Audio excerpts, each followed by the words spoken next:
Okay, so ngayon yung gagawin natin, magpa-plot ngayon tayo ng drawing or ng output natin dun sa papel. Okay, so paano ba pina-plot yung drawing natin ng tama doon sa papel? Okay? So, click natin yung layout. Halimbawa, meron tayong title block na nagawa. So, ngayon, magpa-plot tayo ng drawing natin. So, hindi siya kinakopy mula dito. Hindi siya ikakopy. Tapos, ipipaste dito. Hindi ganon. So, ang gagawin natin, ang command na gagamitin natin ay mv.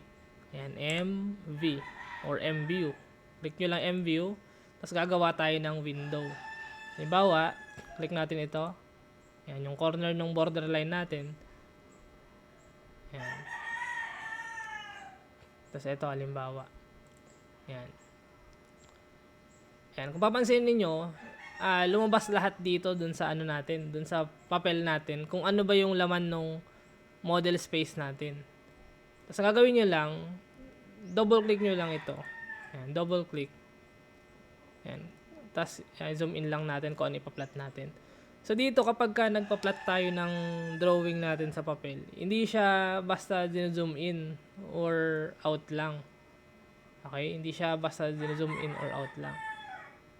Kasi kapag ka pinrint natin ito or nagprint kayo ng output ninyo, ng zoom in and out ninyo, so kung ano yung dimension na ginawa ninyo doon sa model space or dito sa model space, kapag ka sinukat nyo yan sa actual, kapag ka na-print na, kapag ka zoom in or out lang ninyo, mali yun.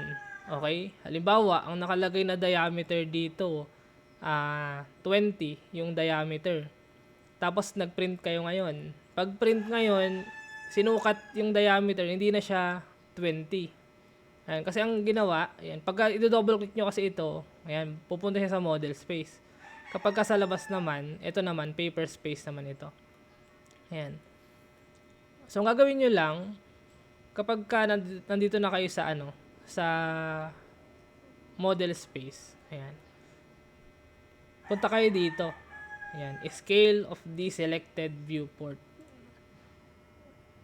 Ayan. Halimbawa, 1:1.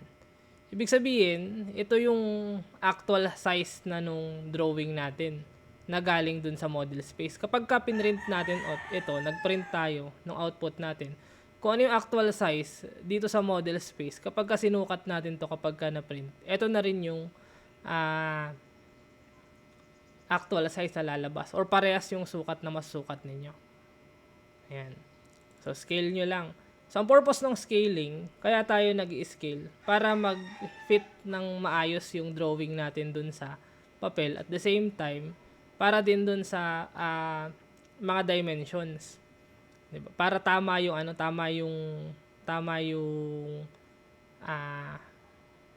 maging itsura or maging sukat nung output ninyo doon sa model space or sa AutoCAD, tapos doon mismo sa papel. Okay, halimbawa ganito. So, isometric, southeast isometric. Ayan. Tapos 1:1 yung scale. Ayan. Click nyo lang yung, punta lang kayo dito. Tapos click nyo lang yung 1:1. Ibig sabihin, ito yung actual na size ng object sa scale na 1:1. Okay? Ayan. Kung 1:1 yung gagamitin. So, ganoon din dito sa kabila. Halimbawa, dalawa yung output na gagawin natin. MV lang ulit tayo. Click natin to. Tapos gagawa tayo ng window. Click. Tapos hanap tayo ng corner. Ayan. So, ang gagawin natin, double click nyo lang. Ayan. So, magiging model space yan. Ayan. Kapag double click sa labas, ayan, nasa paper space naman na tayo. Ayan. Double click. So, halimbawa, ayan, wag nyo i-zoom in lang. Ayan. Kasi hindi sila magmamatch ng ng size mamaya kapag ka na-print siya. Ayan. Click nyo to. Tapos hanapin yung 1:1. Kung 1:1 yung scale na gagamitin.